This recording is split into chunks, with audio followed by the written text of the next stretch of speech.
to party. It's time to have some fun. It's time to get after the business here. It's the Friday Major League Baseball show presented by RightWager.com, and it's your boy DRS here, and I got you covered because we got a big card today starting at 2:20 with Tampa and Chicago and ending tonight at 10:15 Eastern, the Los Angeles Dodgers. And watch out for those San Francisco Giants and Verlander on the mound. What's good, Aaron? Yeah, we're feeling good today. It's a good time to get out here. Make a little bit of money on Friday. Friday is payday. Some good options to get after and hit on a big-time NFL and college football weekend. You can still make money in Major League Baseball. Next week, excited because that starts me up on my premium run for the NFL. Once you get past week 2, you know exactly where these teams sit. Flying blind right now, having fun, making some bets, winning some, losing some in the NFL. That all ends next week.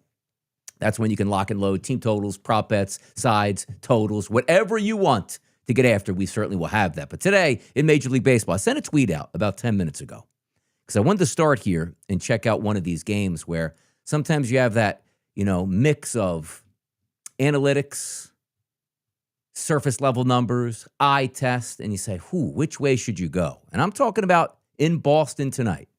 Cool temperatures, 75 degrees at first pitch. Around a 5-mile-an-hour wind blowing in from right field. More of like a right flagpole to left flagpole here. So it shouldn't have too much of an impact, but cooler temperatures here, as you'll see in September, particularly in Boston. That's the Yankees and the Red Sox today.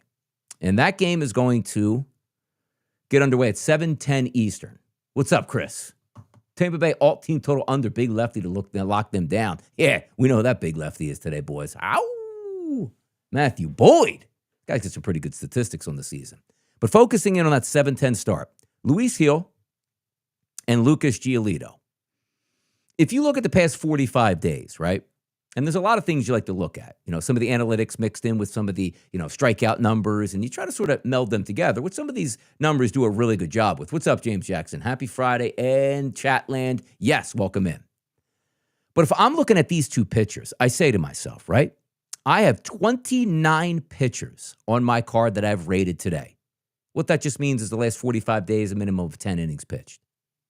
And I say to myself, all right, well, let's scroll down and see some of these guys on the bottom. Do you know who 27 and 28 are analytically on the card today? That's Luis Gil and Lucas Giolito. You look at this game itself, the Yankees opened up around a minus 125 price. They still sit there just about every outlet, give or take a few dollars either way. 9 is the total in that game. And you might say to yourself, wait a second, Lucas Giolito's last 45 days in baseball, he's got a 2.40 ERA, and Luis Gil, a 3.31. You can't go near that. That doesn't add up. There's no way they get 9 or 10 runs, and it's not just all about the bullpens blowing up. But understand this. I don't love the lineup for the Boston Red Sox tonight. Duran, Lowe, Story, Narvaez, good numbers. The rest of them, it leaves a lot to be desired, to be honest.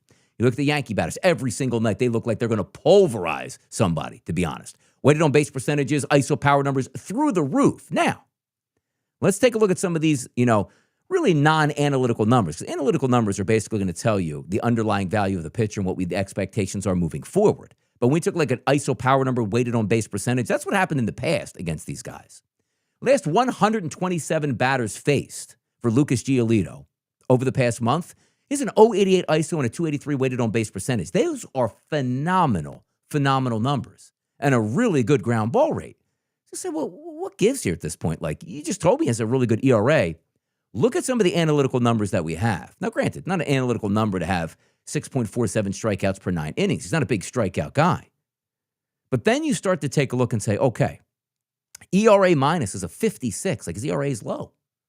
FIP minus number, 93. That's good. That's 7% below the average, which is good for a pitcher. His xFIP minus is a 119. That's where we start to creep up higher and higher. But now we get to the xFIP number. He's at a 4.98. His Sierra price, Skill Interactive ERA, that's a 5.14.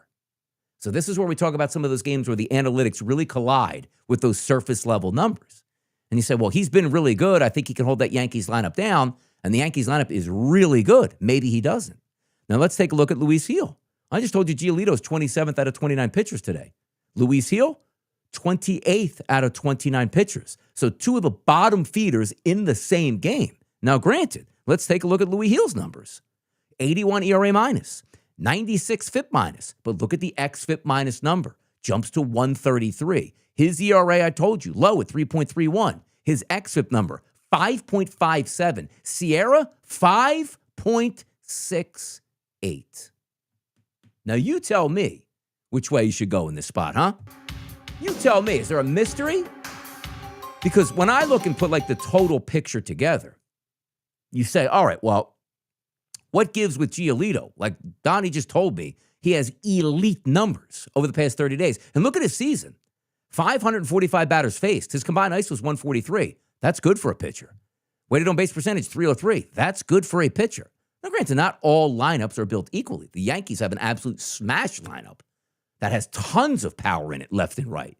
Tons of walks in that lineup.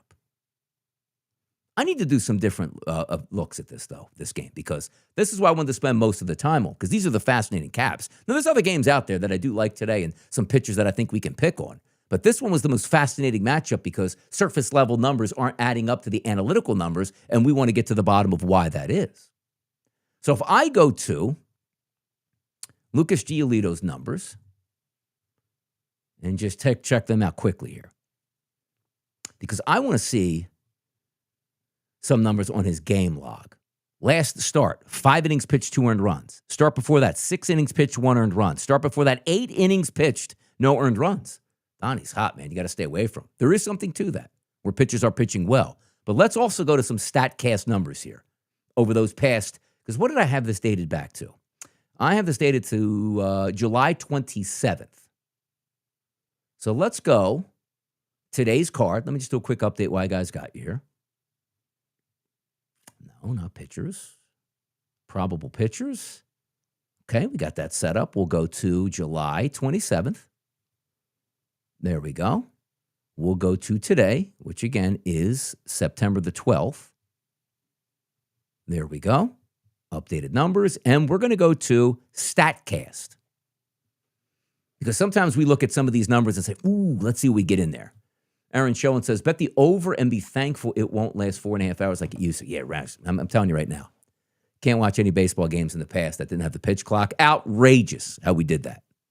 So let's go to hard hit percentage and barrel rates over the same time frame that we're using for ISO power numbers, weighted on base percentage numbers, XFIP numbers, and Sierra numbers. And let's go minimum again, innings pitched of 10 innings over that time, which these guys have way more innings pitched than that. So hard hit contact rate. Let's see where these guys match up. This is interesting because the worst guy on the card is actually Luis Castillo with a 52% hard contact rate for Seattle. We'll get to that game in just a little bit. JT Ginn's on there, Sandy Alcantara, Tanner Gordon, Brad Lord, Mitch Keller, Trevor Rogers, Jacob deGrom. They're the bottom feeders here. But the top of the list, Lucas Giolito is at a 7% barrel rate, which isn't bad. A 33% hard contact rate here, which again isn't bad. And then we have Luis Gil at 12th. So you're almost infinitely trusting these analytical numbers here. Gil only pitches around 5 innings. Can we trust the Yankees bullpen? No, you can't trust the Yankees bullpen. That's for sure. You're supposed to be. They beefed up the bullpen, but you can't trust it. So that's what we're having an issue with today. Like, where does this fall into? If we're just looking pure analytics, like the mind plays tricks on you, Donnie, just trust the numbers.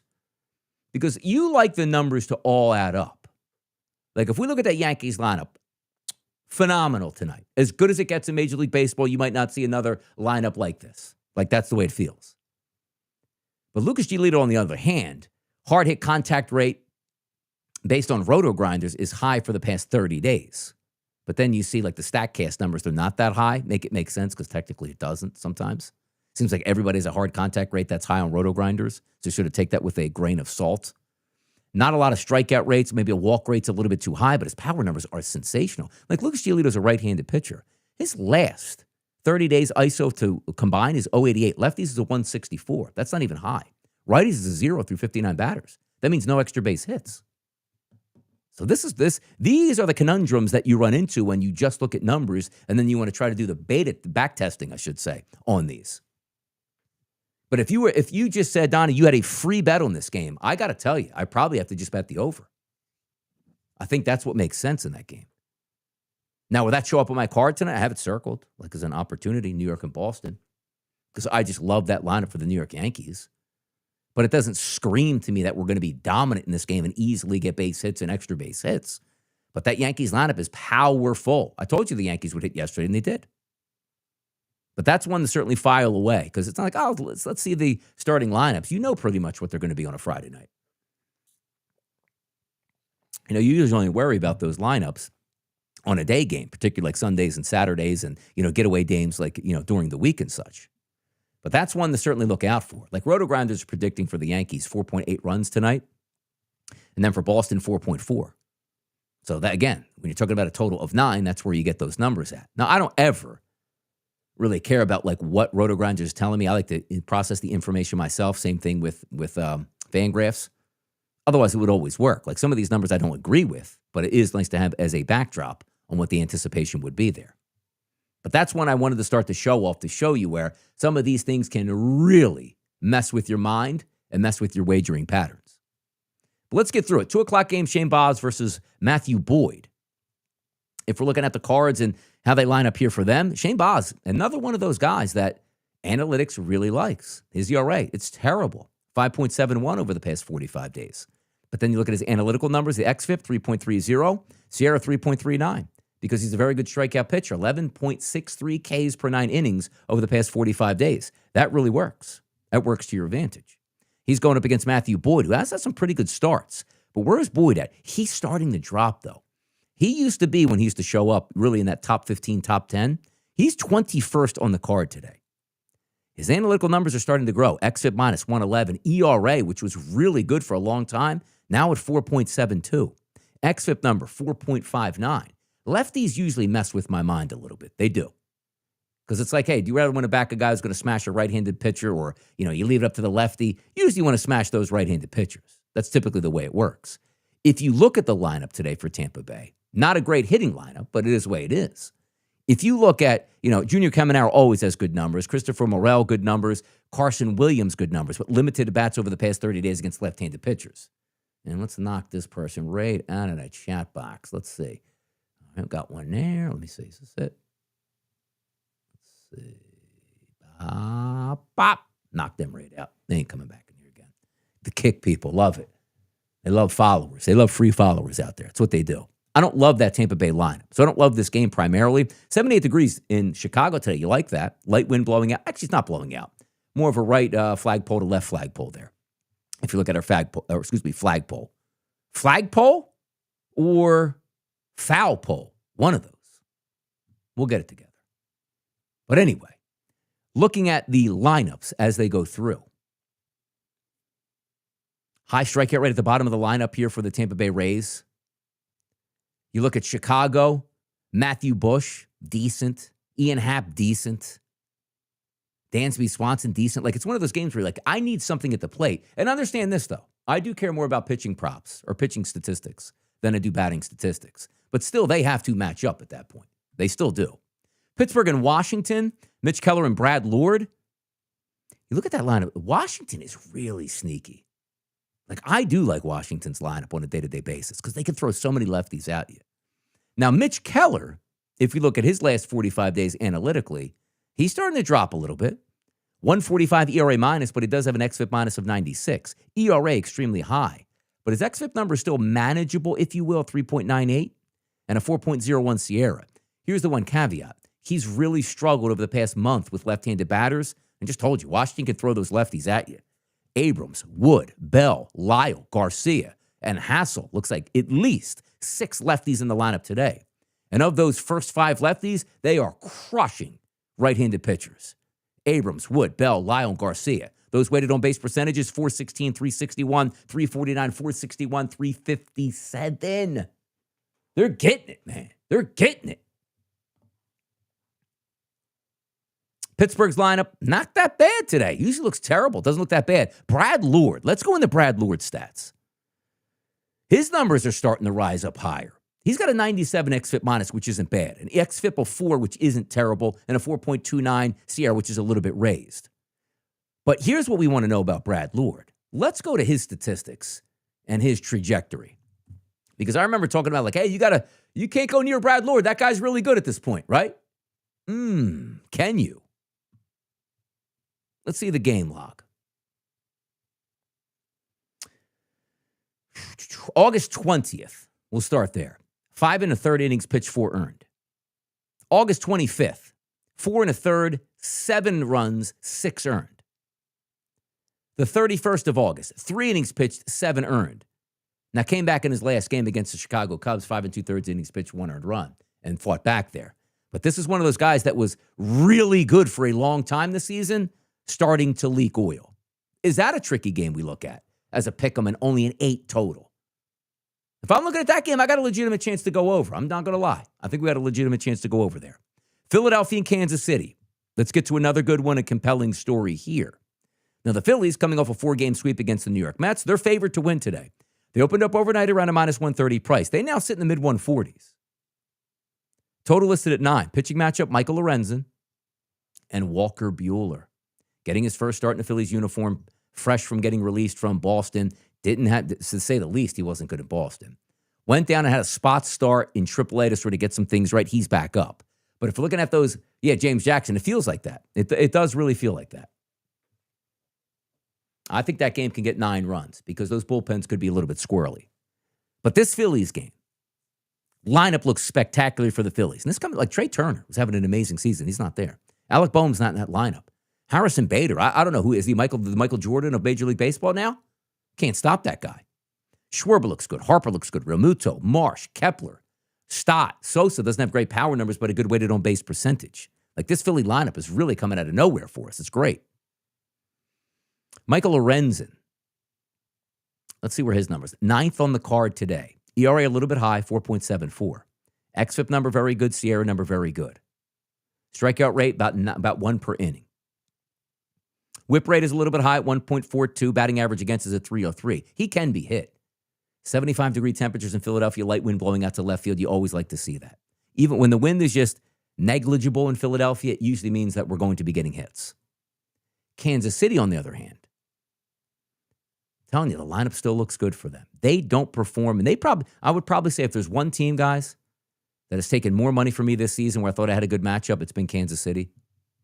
The kings of, I got you to get over 5 runs, you get 4. The kings of, I need you to get 3 runs, you get me 2. The kings of, I think you're going to win this game against a tomato can, you lose it outright. You understand. But Yastrzemski, Witt, Pasquantino, Garcia, Perez, and Frazier all have really good numbers against right-handed pitchers over the past month with really low K rates. Walker Buehler, if we include his Major League Baseball stats over the past 45 days, because he does have a minimum of 10 innings pitched, he's got the high xFIP at a 138, the worst on the card today, minimum of 10 innings pitched. 4.61 ERA, 5.78 xFIP, and a 6.14 Sierra. Not the easiest place to pitch in Citizens Bank Park. So I look at that Phillies game with a legitimate chance to go over. So circling games, the Phillies and the Royals, the Yankees and the Boston Red Sox, that's really an outlier, though, for me. Because I don't have everything matching up between the Yankees and the Red Sox, but I still think it makes some sense where those games could produce some runs. Let's keep moving down the line. Baltimore and Toronto. Trevor Rogers. I don't know. Is he Cy Young? Is Trevor Rogers Cy Young? Somebody help me out here with this. How he got some of these statistics. 152 ERA past 45 days. ERA, fantastically low. xFIP minus ridiculous. ERA minus ridiculous. xFIP good. Sierra good. Look at his surface level numbers. 128 batters he's faced over the past month. An 0.83 and a weighted on base percentage of 238. That's combined between lefty and righties. He's a left-handed pitcher. He's faced 25 left-handed batters, 40% K rate. On the season, 30% K rate to lefties. To righties, a 22% K rate and a low ISO and weighted on base percentage.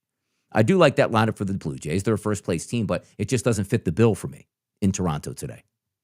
Chris Bassett on the other side, he's actually a little bit farther down. Average ERA, well, slightly above average, I should say, at 4.24. Average xFIP minus at 104. Higher xFIP at 4.35 than a 4.52 Sierra. Decent-looking lineup tonight for the Baltimore Orioles. Another game that piques my interest here, though, to be honest. Chicago and Cleveland. Perez versus Bybee. And I think Tanner Bybee stinks. Martin Perez, for some reason, came back to Major League Baseball this year like he was Cy Young and has sort of fallen off just a little bit. Let me just take a look at Martin Perez's game script here. Because I do want to bring up those games. I just don't understand why he's pitching well. Like, he came back August 13th. 3 innings pitched, 1 earned run. August 20th, 5 1/3, 1 earned run. August 26th against Kansas City, 7 innings pitched, no earned runs. Make it make sense? It doesn't. August 31st, 6 innings pitched, 2 earned runs. That's against the Yankees. Last start, September 6th, 4 innings pitched, 6 earned runs. Welcome back to Major League Baseball. Like, that's what I feel the type of pitcher he is. The Guardians, though, trustability on them, usually brutal, man. Ramirez, Fry, Manzardo, Jhonkensy Noel, Rocchio Hedges, decent numbers. Not a beautiful-looking lineup. But Bybee, as I told you, has really struggled as well. So Tanner Bybee's 25th out of 29th on the card today, last 45 days. 275 batting average against. K-rate only 7 per 9 innings. 5.58 ERA, 123 xFIP minus, 5.13 xFIP, and a 4.92 Sierra number.